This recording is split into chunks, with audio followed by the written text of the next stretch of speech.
ये मैंने सीखा नहीं, ये ब्लेसिंग है ऊपर वाले से, मेरे पास सॉफ्टवेयर आया हुआ है और मैं उसी परमपिता परमात्मा को याद करके जब सिग्नेचर रीड करता हूँ तो वो बिल्कुल एक्यूरेसी निकलती। मेरी सीखने वाली चीज़ नहीं है, ये मेरे साथ ब्लेसिंग है भगवान की, जो मेरे साथ 2007 में मेरे जीवन में आ गई। जब मैं उसके सिग्नेचर जैसे ही देखने लगता हूँ तो सिग्नेचर में जैसे ही उसके लेटर्स मेरे सामने आते हैं तो ऑटोमेटिकली उसकी जीवन की कहानी मेरे सामने ऐसे घूमने लगती है जैसे पिक्चर चल रही हो। 2-3 कॉमन फ़ायदे मैं आपको बताऊंगा कि सिग्नेचर एस्ट्रोलॉजी को फॉलो करके मुझे भी बड़ा अचंभा होता है कि जिसका सिग्नेचर मेरे हाथ से डिजाइन हो गया 15 साल पहले से आज तक, प्रभु की कृपा से हर व्यक्ति एक्सीडेंटल सेफ्टी लगी हुई है।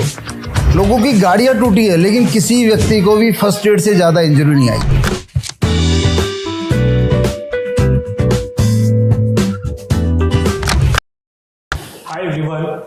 सफलता पाना किसको पसंद नहीं है। सफलता पाने के लिए हम दिन भर दिन रात कड़ी मेहनत करते हैं, लेकिन कड़ी मेहनत के बाद भी हम सफलता की राह तक पहुंचते नहीं हैं, डिप्रेशन में आ जाते हैं। तब हम क्या करते हैं, एस्ट्रोलॉजी का रास्ता चुनते हैं। हाय, मैं हूं अक्षय। आज के विजनरी वॉइसेस के पॉडकास्ट में आप सबका तहे दिल से स्वागत करता हूं। एस्ट्रोलॉजी एक ऐसा साइंस है जो हजारों साल पुराना साइंस है और एस्ट्रोलॉजी में हम जानते हैं वैदिक एस्ट्रोलॉजी है, न्यूमरोलॉजी है, हस्तरेखा एस्ट्रोलॉजी है, लेकिन इसके बावजूद एक ऐसी एस्ट्रोलॉजी है जो आपकी पूरी दुनिया बदल देगी, वो है सिग्नेचर एस्ट्रोलॉजी। और सिग्नेचर एस्ट्रोलॉजी के बारे में बहुत कुछ जानने के लिए आज का पॉडकास्ट बहुत ही महत्वपूर्ण है। आज हमारे साथ पॉडकास्ट में जुड़े हुए हैं इंडिया के जाने माने सिग्नेचर एस्ट्रोलॉजिस्ट, जिनका नाम है गुरुजी डॉक्टर राही रमेश यादव जी। गुरुजी नमस्कार, आज की इस पॉडकास्ट में आपका बहुत बहुत स्वागत है। नमस्कार। नमस्कार जी, सभी दर्शकों को मेरा नमस्कार। गुरुजी, हम चर्चा को शुरुआत करते हैं। सबसे पहले तो हम एस्ट्रोलॉजी के बारे में जानेंगे, सिग्नेचर एस्ट्रोलॉजी के बारे में जानेंगे, लेकिन उसके पहले आपके बचपन से लेके अभी तक का जो प्रयास रहा है आपका, जो आपकी लाइफ जर्नी रही है, उसके बारे में आप क्या कहना चाहते हो? जी अक्षय जी, अगर मैं अपने बचपन को याद करूं तो मेरा जन्म, जैसे कि माँ बाप ने बताया कि आपका जन्म 72 में हुआ, 22 जनवरी 72 को मेरा जन्म हुआ। और उसके बाद मुझे मेरा बचपन जो याद आता है वो लगभग 3rd-4th क्लास से याद आता है, जब मैं शायद 1978 या 80s के आसपास। तो मैं बचपन में मुझे एक अपने बारे में याद आता है कि मुझे बचपन में हमेशा बड़े लोग बोलते थे, यार ये ना, ये बहुत शरारत करता है। मैं बड़ा चुलबुला सा बच्चा था। फिर जैसे बड़ा हुआ तो फिर मैं बड़ी बड़ी बातें करने लगा कि यार मुझे तो हवाई जहाज़ में घूमना है, मुझे तो स्टार होटल में रहना। तो हरियाणा के गांव में पैदा होने वाला बच्चा, हरियाणा के लोग तो दिल्ली भी बड़ी कम आते हैं, तो ऐसे सपनों की दुनिया में हवाई जहाज़ जाता तो मैं उसके पीछे भागता था। और मैं क्रिकेट खेलने के लिए बहुत भाग के जाता था, पापा जी से मार खाता था, लेकिन घर में क्रिकेट को सपोर्ट नहीं मिला। और बाद में किसी ने बताया एयरफोर्स, तो मैंने एयरफोर्स का एग्जाम दिया और पापा के मना करने के बाद मैं घर से भाग के एयरफोर्स को ज्वाइन कर लिया। एयरफोर्स में ज्वाइन करने के बाद 7-8 साल खेला तो कोई कैरियर तो बन नहीं रहा था, लेकिन एंजॉय बहुत आ रहा था क्योंकि पढ़ाई का लफड़ा नहीं, पापा जी का टेंशन नहीं और सैलरी भी मिलती थी। लेकिन 7-8 साल के बाद पता लगा यार अपन तो एक फौजी की ज़िंदगी में कन्वर्ट हो गए। तो बड़ा मेरे एम्बिशियस, जो मेरे अंदर एम्बिशियस इंसान था, उसको बड़ा झटका लगा। तो मैंने कहा ये तो मुझे मंजूर नहीं, मेरे सपने तो बहुत बड़े हैं, ये तो कहाँ हम अपन मकड़ी के जाल में फंस गए भाई। तो अंदर से आवाज़ थी, नहीं भगवान कुछ तो करना पड़ेगा, कुछ बड़ा मौका देना पड़ेगा। तो वहीं पर मेरी मुलाकात AK चटर्जी साहब से हुई जब मेरी पोस्टिंग इलाहाबाद में थी। और उन्होंने मेरे जीवन में किताब पढ़ाई, जैसे कहते हैं ना, गीता पढ़ो, रामायण पढ़ो तो जीवन बदलता है। तो वैसे गीता रामायण पढ़ने का सौभाग्य तो जीवन में नहीं मिला। उस वक्त एक किताब आई मेरे जीवन में जो कि AK चटर्जी गुरु जी लेके आए, जिसका नाम था मैजिक ऑफ थिंकिंग बिग, बड़ी सोच का बड़ा जादू। और उन्होंने जिस तरीके से वो किताब पढ़ाई तो ये सोल्जर, सिपाही, एयरफोर्स का टेक्नीशियन को ये इंश्योर कर दिया कि भैया तू आज फौजी जरूर है, ऑन ड्यूटी, कोई बात नहीं, बट तेरी जो जिंदगी है ना वो VIP है, तेरा स्टेटस VIP है। और मेरे मन को एकदम कोडिंग, कहते हैं ना अपन कंप्यूटर में किसी चीज़ की कोडिंग कर दी तो वैसे ही चलने लगता है, रोबोट की कोडिंग कर दी रोबोट वैसे ही काम करता है, ऐसे हमारा माइंड है। उन्होंने मेरे माइंड को इतना मजबूत बना दिया कि तू बड़ा आदमी है और तेरे जीवन में तू हर वो चीज़ भोगेगा जो तेरी इच्छा है और हर वो चीज़ करेगा जो तेरी इच्छा है, जो समाज की भलाई के लिए है। बस और फिर मैं ऐसे ही मेंटर से जुड़ता चला गया। फिर success resource private limited, Singapore की कंपनी, जिसमें वर्ल्ड के बेस्ट मेंटर वहाँ जुड़े हुए थे, क्योंकि उन दिनों यूट्यूब नहीं होती थी। तो हम लोग एयरफोर्स की ड्यूटी करते थे, रिलायंस वर्ल्ड में बैठते थे। 3-3.25 लाख रुपए मैंने वहाँ पर अपना पैसा खर्च किया, प्रोविडेंट फंड निकाल के, और हेडफोन से सुनते थे उन मेंटर्स को जो हमें सिखाते थे बड़ी सोच कैसे बनानी है, बड़ा सपना कैसे देखना है। सपना तो सभी देखने हैं, बड़े सपने को पालते कैसे हैं। जी। आज हर व्यक्ति से पूछो, हर व्यक्ति बड़ा बनना चाहता है, हर युवा बड़ा बनना चाहता है, तो बड़े सपने को पालते कैसे हैं उन्होंने हमें वो सिखाया। जब बड़ा सपना पालना हमें आ गया तब उन्होंने एक मेडिटेशन सिखाई जिसका नाम था जो चाहो वो पाओ। जब जो चाहो वो पाओ मेडिटेशन का पता लगा तो मैंने कहा क्या चाहें। 6 महीने तो यही नहीं पता लगा कि क्या चाहें, फिर अचानक पता लगा यार मुझे क्या पसंद है। तो मुझे पसंद था ट्रैवल, मुझे पसंद था रेस्पेक्ट, और मुझे पसंद था लोग मुझे लाइफ कोच कहें, लाइफ मेंटर कहें, और लोग मेरे वेलकम में दिल से ताली बजाएं। मैं देखता हूँ कि किसी भी पार्टी के नेता को जो लोग ताली बजाते हैं तो वो अंडर प्रेस रहते हैं, किसी बॉस को ताली बजाते तब भी अंडर प्रेस रहते हैं, लेकिन किसी मेंटर को जब ताली बजाते हैं तो बड़े आनंद में रहते हैं। तो वही मैं जब उस मेडिटेशन में मैंने भगवान को बोला, भगवान मुझे विजडम चाहिए, विजडम चाहिए। तो 2-2.5 साल की मेडिटेशन की और विजडम के नाम पे डब्ल्यू भी नहीं मिला, और उधर मेरी एयरफोर्स की नौकरी पूरी हो रही थी। मैं बड़ा घबरा रहा था कि आगे क्या होगा, क्योंकि मैंने जो पढ़ाई की उसमें कोई सर्टिफिकेट और डिग्री तो मिली नहीं मुझे। तो अचानक भगवान ने ब्लेस किया कि भाई आज तेरे को मैं सिग्नेचर एस्ट्रोलॉजी का ज्ञान देता हूँ। तो जब मुझे ऐसा सुबह उठा कि मैं सिग्नेचर एस्ट्रोलॉजर बन गया तो मैं ऑफिस में गया और मैंने कहा भाई मैं सिग्नेचर एस्ट्रोलॉजर हूँ। तो साथियों ने बोला तुम कौन से कर्नल हो भाई, तुम भी तो हवलदार हो, तुम पहले कुछ करके दिखाओ। तो मैंने अपना सिग्नेचर बदला और बदलने के बाद बोला अब तेरा क्या होगा। मैंने कहा आज 2007 है, 2010 में मैं VRS लेके बाहर जा रहा हूँ, एयरफोर्स, इंडियन एयरफोर्स से। बाहर जाते ही आने वाले 2 से 3 साल में मैं सेलिब्रिटी मेंटर बन जाऊंगा, क्रिकेटर्स गुरु बन जाऊंगा, देश के चैनलों पे जाऊंगा, दिन का लाख कमाऊंगा, 10 लाख कमाऊंगा। जब ये बातें करता था मेरे एयरफोर्स के साथी मुझे अच्छा भला क्या बोलते कि हमने शेख चिल्ली नहीं देखा लेकिन हमारे बीच में है जी। तो जैसे मैं एयरफोर्स से VRS से बाहर आया 2010 में, प्रभु कृपा इतनी रही कि मैं इंडियन क्रिकेटर का मेंटर बनने में मुझे 2011 में मेरी एंट्री होगी, फिर सेलिब्रिटी वर्ल्ड में एंट्री होगी, और फिर जीवन में जैसे जैसे लोगों का सिग्नेचर में बनाता गया तो लोग ज़िंदगी बदलते गई। जब मैं सिग्नेचर पढ़ता हूँ लोगों का तो उनकी लाइफ जब रीड करता हूँ तो लोग कहते हैं ये भी ठीक है, ये भी ठीक है, ये भी ठीक है। और ऐसे ही सिग्नेचर एस्ट्रोलॉजर मेंटर के रूप में मैं स्थापित हो गया लोगों के दिलों में, और ज़िंदगी में हर लग्जरी को एंजॉय कर रहा हूँ, हर तरह का डोनेशन करने में मज़ा ले रहा हूँ। और सबसे बड़ी बात है जिनका सिग्नेचर बदला, जब लोग आके ग्रेटिट्यूड देते तो भगवान को बहुत नमन करता हूँ और अपनी शर्तों भी जीता हूँ। मैंने कई सेलिब्रिटियों को वार्निंग भी दी है जो इंडिया के बहुत टॉप है, जिन्होंने मेरी बात नहीं मानी तो मैंने उनको वार्निंग भी दी कि अगर आप मेरी बात नहीं मानोगे तो आपका सिग्नेचर आपके साथ ये गलत करेगा। तो वही हुआ है। अच्छा। और अगर मैंने किसी का सिग्नेचर बना दिया और उस व्यक्ति ने अपना कर्म सही कर दिया तो सिग्नेचर उसको कर्म से ज़्यादा रिजल्ट दे के जाता है। तो मैं आज 52 साल की उम्र में अगर मैं अपने आप को 12 साल से 52 साल की जर्नी बोलूँ तो मैं बहुत एक्साइटिंग और बहुत ही एडवेंचरस जर्नी जी के आया हूँ, क्योंकि मेरा सिग्नेचर 86 में बाय डिफॉल्ट ट्रेजडी लक्का बन गया था। अच्छा। जब मैं अपनी लाइफ को रीड करता हूँ मेरी लाइफ 3 सिग्नेचर में चली है। पहला मेरा सिग्नेचर था ट्रेजडी लक, जिसने मुझे बिट्स पिलानी से भगा के एयरफोर्स में ज्वाइन कराया, जिसने मुझे पायलट नहीं बनने दिया, जिसने मेरा रोड एक्सीडेंट कराया, जिसने मेरी मैरिड लाइफ डिस्टर्ब करी, जिसने मेरे पिताजी का देहांत कराया, जिसने मेरे को फाइनेंशियल बैंकरप्ट बनाया। और एक चीज उस सिग्नेचर ने मेरे साथ की कि मेरे जीवन में AK चटर्जी नाम के गुरु दे दिए। बाकी मेरे पास कुछ नहीं, एक ज्ञान मेरा बढ़ रहा था और जेब में था बाबा जी का ठुल्लू। तो ये जब मेरा सिग्नेचर गुड लक मैंने बदला तो चीजें बदलती चली गई मेरे खुद के जीवन में, और इतनी बदली कि आज मतलब हजारों लोगों के दिलों में सम्मान प्राप्त करता हूँ एज ए शोल्डर और सेलिब्रिटी मेंटर हूँ। और आज ये कह लीजिए कि 25 से ज़्यादा देशों में जो मेरे अनुयायी हैं वो लोग जब मुझे ग्रेटिट्यूड करते हैं तो मतलब मैं तो कहता हूँ कि मेरे पाँव जमीन पे नहीं है।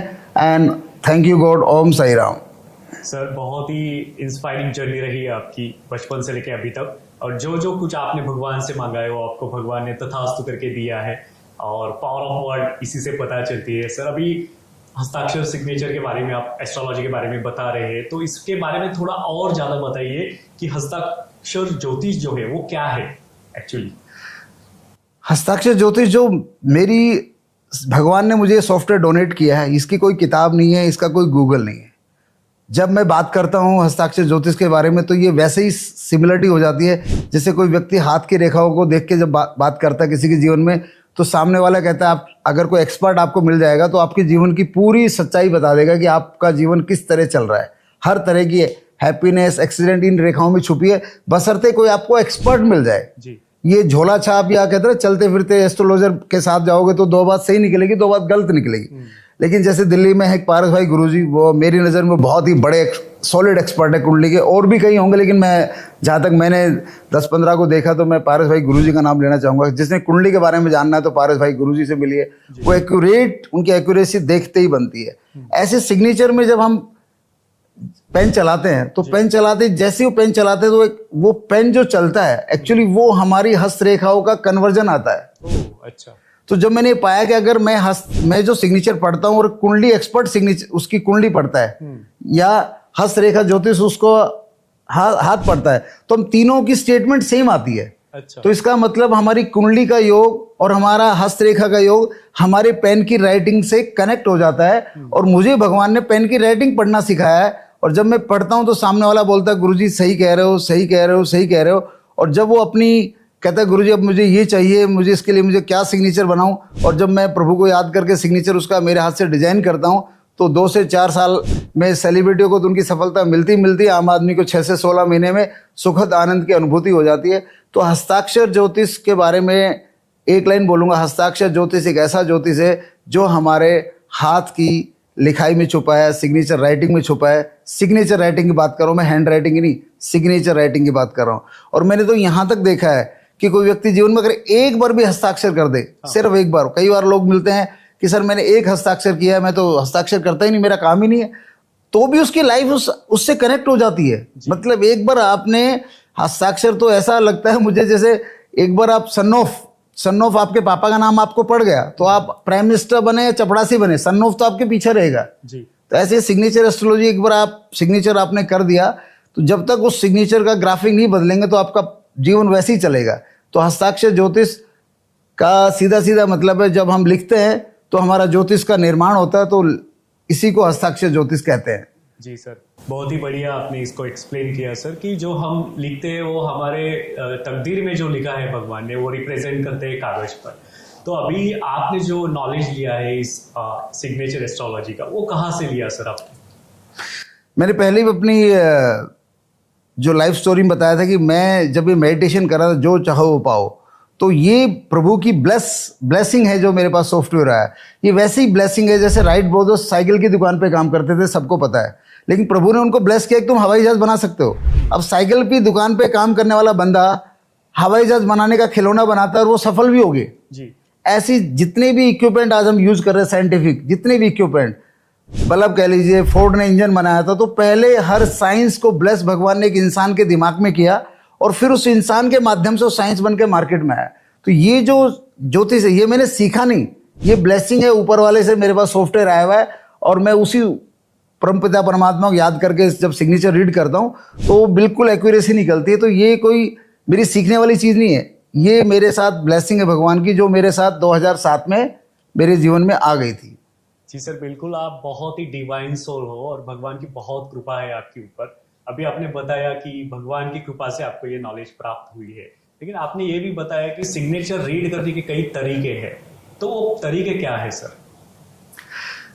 इस सिग्नेचर जब कोई व्यक्ति हमारे पास रखता है, हमें व्हाट्सएप पे भेजता है, तो सिग्नेचर रीडिंग जब मैं उसके सिग्नेचर जैसे ही देखने लगता हूँ तो सिग्नेचर में जैसे ही उसके लेटर्स मेरे सामने आते हैं तो ऑटोमेटिकली उसकी जीवन की कहानी मेरे सामने ऐसे घूमने लगती है जैसे पिक्चर चल रही हो। तो लोग बोलते सर आप तो ऐसा बोल रहे हो जैसे आप मेरे भाई हो, आप तो ऐसा बोल रहे हो जैसे आप मेरे माँ बाप हो, आप तो ऐसा बोलो आप मेरे क्लासमेट हो। तो ये तो जैसे ही कहते ना कि वो तारे जमी पे, अगर हम फिल्म का नाम ले तो तारे जमी पे उस बच्चे को अक्सर दिखाई नहीं देते थे, वो जब पढ़ने लगता तो उसके सामने कुछ मछलियाँ तितलियाँ दिखाई लगती थी। और मेरे साथ ये है, मैं सिग्नेचर पढ़ने लगता हूँ मुझे आदमी की जिंदगी दिखाई देने लगती है, आदमी की रीडिंग हैबिट क्या है, आदमी की टेम्परामेंट हैबिट क्या है, आदमी की स्पीकिंग हैबिट क्या है, इवन आदमी का जो फॉर्च्यून है वो किस तरह का, उसका रोड सेफ्टी क्या है, हेल्थ सेफ्टी क्या है, और इवन यहाँ तक जब डीप सिग्नेचर एनालिसिस की बात आती है तो आदमी की बेडरूम हैबिट भी सिग्नेचर से देखी जा सकती है, बताई जा सकती है। अच्छा सर, बहुत ही डीप है ये साइंस जो है सिग्नेचर एस्ट्रोलॉजी, इसके बारे में जितना जानो उतना कम है मुझे लग रहा है। आपके जो फॉलोअर्स है, स्टूडेंट्स है, उनको क्या लाभ हुआ है सिग्नेचर एस्ट्रोलॉजी को फॉलो करके? देखो 2-3 कॉमन फायदे मैं आपको बताऊंगा कि सिग्नेचर एस्ट्रोलॉजी को फॉलो करके मुझे भी बड़ा अचंभा होता है कि जिसका सिग्नेचर मेरे हाथ से डिजाइन हो गया 15 साल पहले से आज तक, प्रभु की कृपा से हर व्यक्ति एक्सीडेंटल सेफ्टी लगी हुई है, लोगों की गाड़ियां टूटी है, लेकिन किसी व्यक्ति को भी फर्स्ट एड से ज़्यादा इंजरी नहीं आई है। और मैं आपके चैनल के माध्यम से रिक्वेस्ट करूंगा जर्नल ऑफ इंडिया से कि मुझे आर्मी का सिग्नेचर एस्ट्रोलॉजर बनाया जाए, ताकि आर्मी के लोगों को मैं सेफ्टी दे पाऊँ। क्योंकि 15 सालों से जिसके भी सिग्नेचर मैंने बने हैं, उनको गोलियां भी लगी हैं, उनको वो दंगे में फंसे हैं, उनको कोरोना भी हुआ है, उनका रोड एक्सीडेंट भी हुआ है, लेकिन किसी को कोई एक्सीडेंटल हैवी इंजरी नहीं आई और ना किसी की डेथ हुई। तो सबको मिला है लाभ वो है लाइफ सेफ्टी का, वो मेडिकल सेफ्टी हो या एक्सीडेंटल सेफ्टी हो।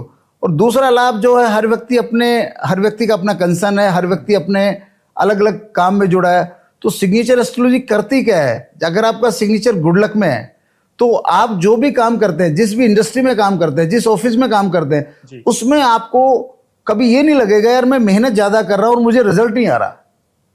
पहली बात। दूसरी बात, अगर किसी ने अपने सपने को पाल रखा है, सपना सोचने से काम नहीं चलता, सपना सोचते तो सब है, हर व्यक्ति सपना सोचे बेटा अरबपति बनने का, लेकिन सपना पाला था धीरूभाई अंबानी ने जी।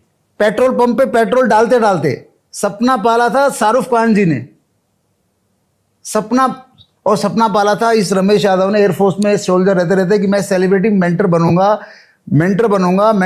तो जब सपना पल जाता है तो सिग्नेचर एस्ट्रोलॉजी इतना चमत्कार करती है, आपको उस मुकाम तक पहुंचा देती है। बिल्कुल सही है सर, जो हम बोलते हैं, जो सोचते हैं वही होता है। लेकिन अगर हम सिग्नेचर एस्ट्रोलॉजी को फॉलो करते हैं तो ये सब चीजें जल्दी होना शुरू होती है लाइफ में। तो अभी आप बॉलीवुड और कोई पॉलिटिकल पर्सनालिटीज को आपने कंसल्ट किया है, उनके आप मेंटल कोच हो, तो वो एक्सपीरियंस क्या रहा आपका? वो एक्सपीरियंस तो बहुत ही शानदार रहा, क्योंकि बचपन से मैं एम्बिशियस बच्चा था। फिर छोटी सी उम्र में एयरफोर्स में एज ए टेक्नीशियन चला गया, और वहाँ सिपाही, नायक और हवलदार की पोस्ट जो हमारे बोलते हैं, सार्जेंट या कॉर्पोरल बोलते हैं, एयरफोर्स उस पोस्ट पे रहा। तो जब भी बॉलीवुड के लोगों को देखना होता था तो मतलब बड़ा थ्रिल करते थे, क्रिकेट मैच देखते थे। क्रिकेट मैच की कभी टिकट भी मिली थी पहली बार, तो बहुत एक्साइटिंग थे। और कपिल देव जब मैं पर्सनली मिला था 93 में, तो मैं तो रोने ही लग गया था। वर्ल्ड कप के टाइम? नहीं, 93 की बात है। उस वक्त वर्ल्ड कप नहीं चल रहा था, तो इंडिया टीम को श्रीलंका जाना था, कैंप लगा हुआ था उनका मद्रास में, और मेरी पोस्टिंग मद्रास में थी। तो कपिल देव ने कहा कम ऑन यार, you can become better than me. मैंने कहा सर मेरा तो 20-22 साल का उम्र होगी, मैं कहाँ बनूंगा, अभी तक तो मैंने रणजी भी नहीं खेली है।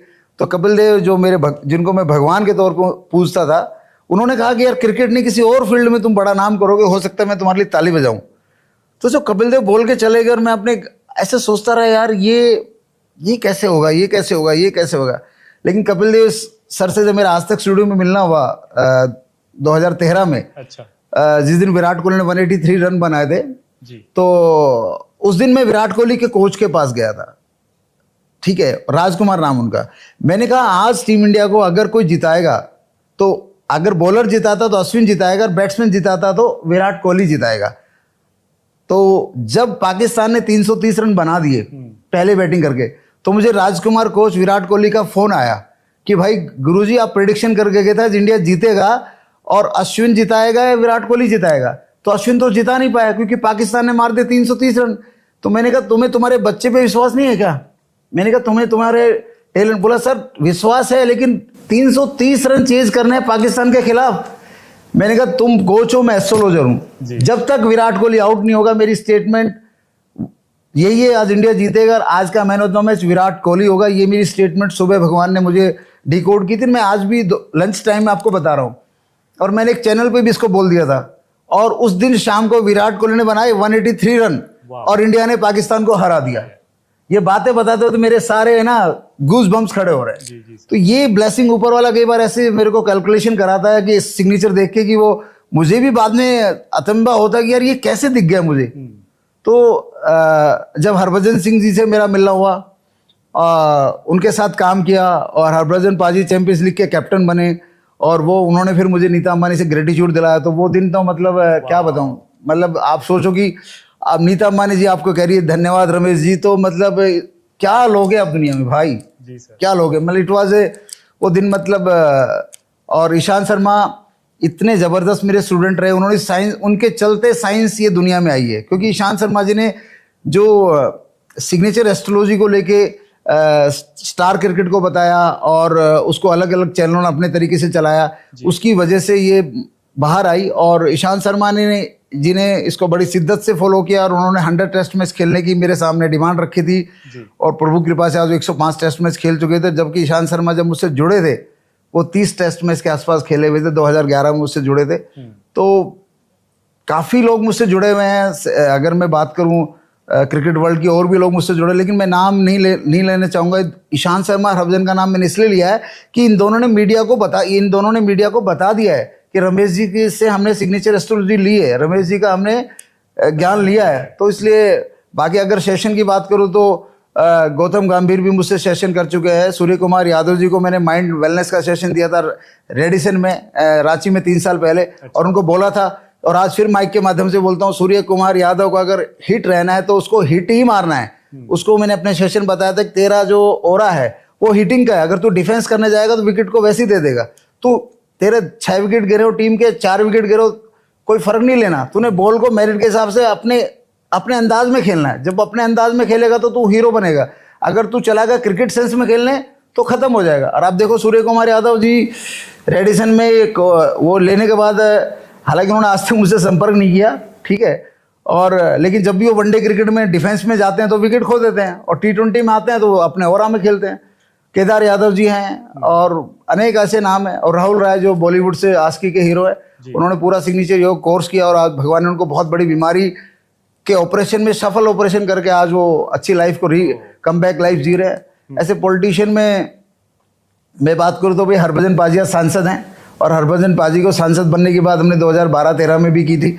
तो पाजी उस वक्त बोलते थे यार मैं और पॉलिटिक्स तो मुझे दिखता नहीं रमेश जी। मैंने कहा सर आप 2020-22 में पाजी सांसद हो, और मेरा मन कहता है कि पाजी आने वाले टाइम में चीफ सेलेक्टर तो बनेंगे, चेयरमैन और BCCI बनेंगे। ये मेरा पाजी के बारे में कहना है।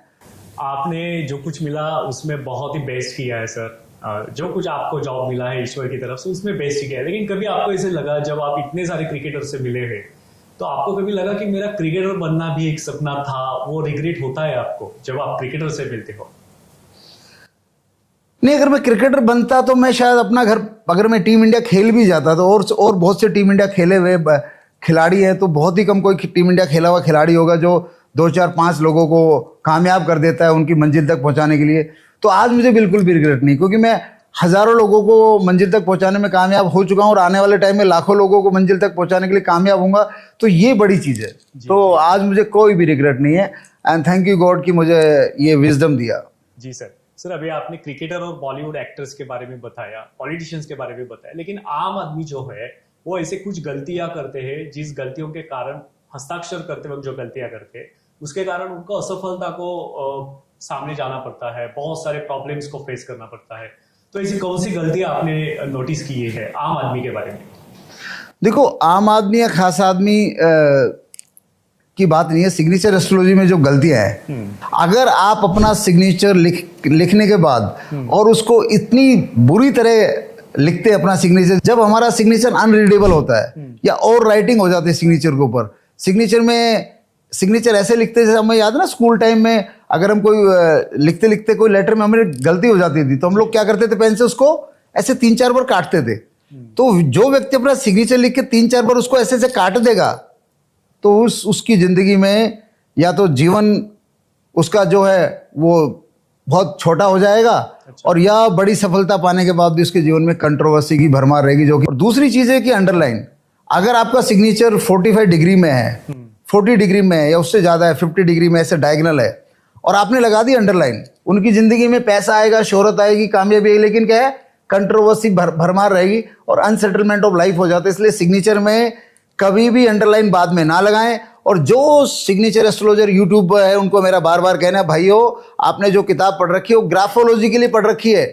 ग्राफोलॉजी में सिग्नेचर में अंडरलाइन बताई जाती है जो आपको पब्लिक स्पीकर बनाती है, कॉन्फिडेंस बनाती है, लेकिन एस्ट्रोलॉजी का इफेक्ट इसका बहुत उल्टा है। तो मेरा इस विजनरी चॉइस के माध्यम से सभी सो कॉल्ड सिग्नेचर एस्ट्रोलॉजरों को कहना है कि आप लोगों को कम से कम कृपा करके ये ना बताएं, मैं नाम नहीं लूंगा, एक बहुत बड़ी एस्ट्रोलॉजर है और वो एक दिन क्लास ले रही थी लोगों की, उनके बहुत बड़े फॉलोअर भी है, क्लास ले रही थी लोगों का कि भाई सिग्नेचर के नीचे ऐसे अंडरलाइन लगाओ, ये सपोर्ट का काम करता है। तो मैंने कहा यार ये लेडी तो बड़ी कामयाब है, मैंने देखा उसका व्यूवरशिप अच्छा है, उसकी ड्रेस कोड अच्छी है, उसका तो मार्केट भी अच्छा है, काफ़ी चैनल पे आती है, जब बाद में पता लगा तो किसी ने बताया सर दो डाइवर्स हो चुके हैं, अभी तीसरे जगह रह रही है, वहां शादी भी नहीं हुई है।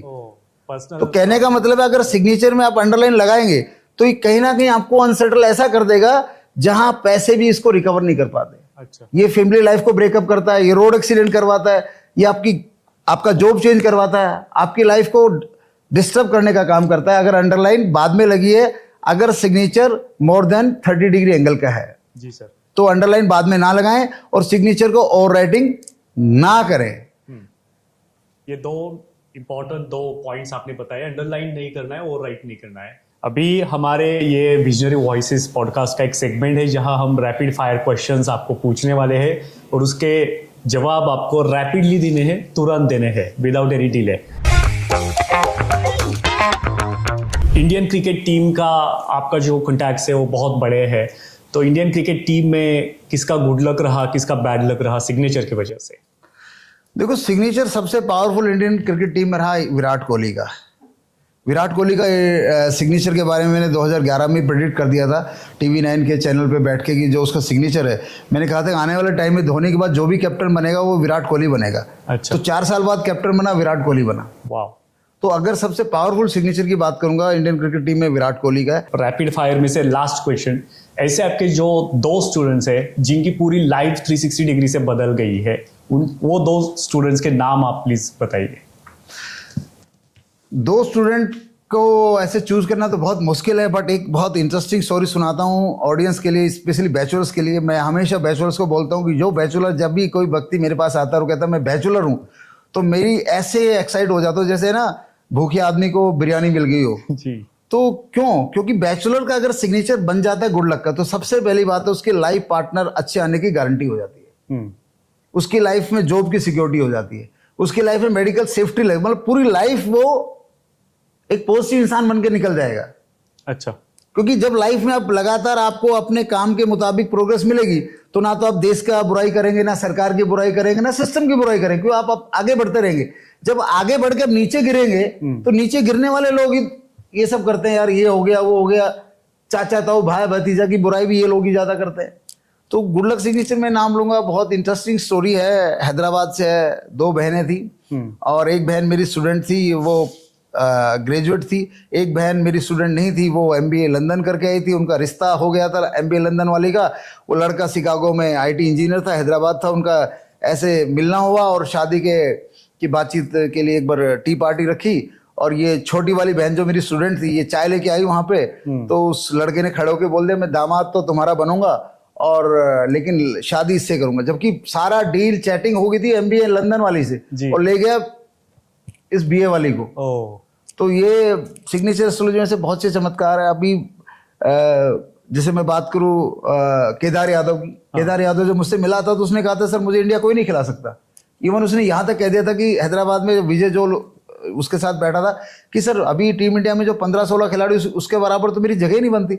मैंने कहा यार तू खेलेगा खेलेगा खेलेगा, साल 1.5 साल में खेलेगा, ये तेरा जर्सी नंबर 81 और ये तेरा सिग्नेचर है और तू इंडिया खेल रहा है। अपने माइंड में कम से कम इधे मत डाल कि मैं नहीं खेल सकता, माइंड में डाल मैं खेलूंगा और बाकी काम मैंने कहा ये काम कर, सिग्नेचर और ये नंबर करेगा। केदार यादव इंडिया खेल गया, वर्ल्ड कप भी खेल गया, तो बड़ी बात है, जिसने खुद मना किया हो। मतलब ये एक पहला बंदा है कि लोग जब मेरे पास आते हैं अक्सर ये कहते हैं कि सर मेरा ये करवा दो वो करवा दो वो करवा दो, और वो पहला बंदा था जिसको जब मैं उससे मिला और मैंने उसको कहा तो टीम इंडिया खेलेगा, उसने कहा नहीं सर मैं तो नहीं खेल पाऊंगा, और वो खेल गया। तो बड़ी बात है। और हरभजन पाजी का जैसे चैंपियंस लीग जीतना, अगर मेरा मोमेंट पूछोगे सबसे थ्रिलिंग मोमेंट तक हरभजन पाजी को जब मैं मिला था, मैंने कहा आप चैंपियंस लीग के कैप्टन और आज कल आपकी टीम जीत रही है, तो हरभजन पाजी ने कहा कि सर मेरी टीम में तो आज सचिन भी बीमार है, रोहित भी नहीं खेल रहा, जहीर खान भी नहीं खेल रहा, सारे यंग क्रिकेटर है, और उधर विराट कोहली, क्रिस गेल, दिलशान तिलक रत्ने, 2011 की बात है, अक्टूबर चेन्नई की, वही इतनी बड़ी स्टार स्टडीड टीम है, कैसे कैसे भिड़ेंगे। मैंने कहा कुछ भी हो। तो मुंबई इंडियंस 130 रन पे आउट हो गई। तो मैं हरभजन पाजी ने मुझे VIP पास दिलावाया था, मैं मतलब अंबानी फैमिली के कूपे में बैठा हुआ था, वहाँ पे अंबानी का जो मेन जिसमें अपने ये अन्नू मलिक वगैरह बैठते वहाँ बैठा हुआ था। तो उन सबको पता था कि इस एस्ट्रोलॉजर ने आज मुंबई इंडियंस को जीतने का प्रेडिक्शन किया, तो सब मेरे को बड़ा भगत कर रहे थे। लेकिन जैसे ही मुंबई इंडियंस 130 पे आउट हुई, सब मुझे घूरने लगे, अब क्या होगा अब बताओ। अब तो मैंने कहा भाई मैच खत्म नहीं हुआ है। तो 3 ओवर में क्रिस गेल और दिलशान तिलक रत्ने ने 3 ओवर में मार दिए 30 रन। तो उसके बाद बिल्कुल ही मेरे ऊपर चढ़ गए, अरे गुरुजी क्या होगा, क्या प्रेडिक्शन की। मैंने कहा मैच खत्म नहीं हुआ भाई, बैठे रहो, शांति रखो। और प्रभु कृपा से 30 रन 3 ओवर में बनाने के बाद आरसीबी रिकॉर्ड देख लेना आप, उस चैंपियंस लीग फाइनल में 110 रन पे ऑल आउट होगी और मुंबई इंडियंस जीत गई। और भाई जो वो मोमेंट तो मेरे लिए मतलब ऐसा था कि बस इट वाज मतलब बहुत टचिंग, और पाजी भी खुश, मैं भी खुश, और अम्मानी मैडम भी खुश। जी सर, बहुत ही बढ़िया मोमेंट था। आप वीवीआईपी लॉन्च में बैठे थे और ये सबको आजमाने को मिला कि सच में आपका जो प्रेडिक्शन है वो सच होता है, क्योंकि आपके जुबान पे सरस्वती जो है जो सब सच करती है।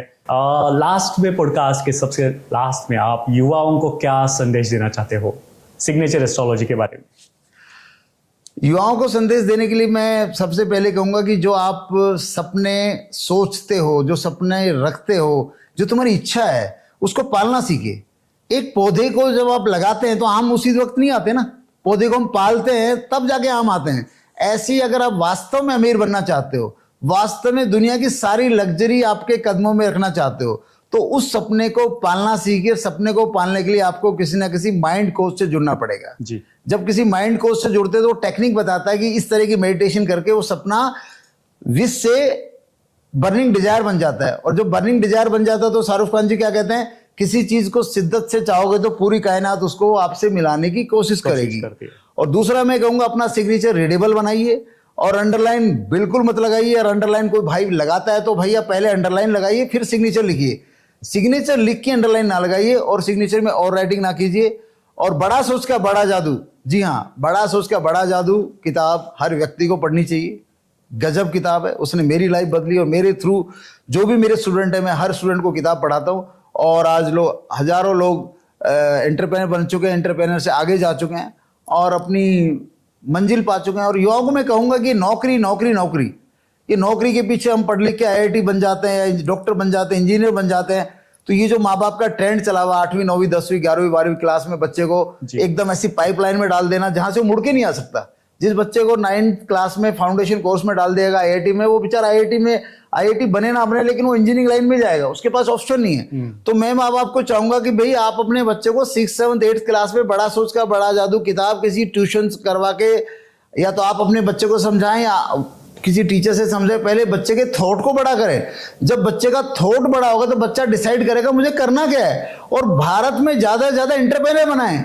अरे भारत के पढ़ा हुआ बच्चा अगर गूगल में नौकरी करा तो भारत को क्या मिल रहा है भाई? भारत के बच्चे जब गूगल में इतने जीनियस इंजीनियर बन सकते हैं तो बहुत विजनरी बिजनेसमैन भी बन सकते हैं, बशर्ते हमारे स्कूलों में ट्रेंड शुरू हो कि मुझे बिजनेसमैन बनना है, मुझे बिजनेसमैन बनना है। बिजनेसमैन तो यहाँ बाय डिफॉल्ट बनते हैं। बिजनेसमैन के लिए ना कोई ट्यूशन कोचिंग सेंटर है, ना कोई कोचिंग से, सभी IIT कोचिंग सेंटर मिलो, नीट कोचिंग सेंटर मिलो। अरे भाई ये नीट और IIT क्या कर रहे हैं? एक बच्चा जो बिजनेसमैन बन जाता है वो कितने लोगों को एम्प्लॉयमेंट देता है, देश का क्या करता है? धीरू भाई अंबानी, जिसने अपना थॉट बिजनेसमैन का थॉट बनाया और कहां से कहां पहुंचा। ऐसे मैं अपनी बात करूं, मेरे जो एयरफोर्स से लोग जो बाहर आए हैं वो सारे लोग किसी न किसी जॉब में एम्प्लॉय हैं, लेकिन मेरे गुरुजी की वजह से मैंने अपने जीवन में एक ही चीज सोची कि मुझे विजडम पानी है, मुझे विजडम पानी, तो विजडम ब्लेस होगी ना। और वो भी कहां से ब्लेस हुई? भगवान से, जो गूगल में। इस साल मेरी किताब आएगी 22 जनवरी 2025 को लॉन्च होगी, मेरे जन्मदिन वाले दिन। जब जाके लोगों को पता लगेगा सिग्नेचर एस्ट्रोलॉजी एक्चुअली है क्या, सिग्नेचर एस्ट्रोलॉजी गुड लक का फायदा और सिग्नेचर से कैसे उठाया जा सकता है। अदरवाइज तो ये बात है, आप बड़ा सोचे, अच्छे इंसान बनते रहे। आप 10 रुपए कमाते हैं, 20 रुपए कमाते हैं, दिन के आप 1000 कमाते हैं, आप उसमें कभी ना कभी अपने हिसाब से आप 10 रुपए कमाते तो एक टॉफी 1 रुपए की बांट दीजिए, 100 रुपए कमाते 10 रुपए का एक समोसा बांट दीजिए। कुछ ना कुछ नीडी आदमी को बांटते चलो, लोगों के चेहरे पे स्माइल लाओ। जब लोगों के चेहरे पे आप स्माइल लाओगे, स्माइल लाने के लिए आपको अरबपति होना जरूरी नहीं है, करोड़पति होना जरूरी नहीं है। आप आज की डेट में जो भी है, आप 2 लोगों के चेहरों पे स्माइल लाओगे तो आपके चेहरों पे भगवान 200 लोगों जितनी स्माइल ला देगा। ये मेरा कहना है। जी सर, बहुत बड़ी बात आपने यहाँ कह दी है। बड़ी सोच का जादू बड़ा ही होने वाला है, इसलिए हमारी सोच को बड़ी रखना है तो बड़ी चीजें हाले हाल हमारे पास पहुंच जाएंगी। सर बहुत अच्छा लगा आज आप पॉडकास्ट में आए, हमारे साथ जुड़े हुए और इतनी अच्छी इंफॉर्मेशन इस टॉपिक के रिलेटेड आपने हमारे दर्शकों को दे दी। आपका बहुत बहुत दिल से शुक्रिया, धन्यवाद सर, थैंक यू। धन्यवाद, नमस्कार अक्षय जी, बहुत बहुत आपके साथ बात करके बहुत अच्छा लगा। और मैं विजनरी वॉइस को कहना चाहूँगा कि आपका चैनल खूब फलीभूत हो, खूब इसके ऑडियंस इससे जुड़े और आप ऐसे ही अच्छी अच्छी जानकारी आपके माध्यम से जनता तक पहुंचे और लोगों का सुधार होगा तो देश का सुधार होगा और सबका आनंद बढ़ेगा। ओम साई राम, जय श्री राम।